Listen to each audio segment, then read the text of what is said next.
नमस्कार मु आपणकर मधुस्मिता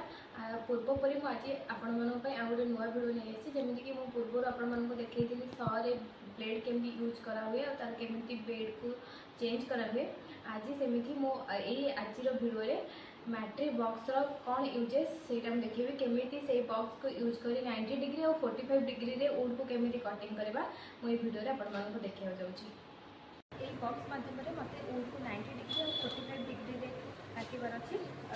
देखो केमी काटे पूर्व मुझे गोटे वुड नहीं जाए वुडटा को आगे रखी आर डायमेंशन हिसाब से ही वुड है जब मत ये वुडटा को 90 डिग्री काटबार अच्छी ये देखिए गोटे स्पेस अच्छी ये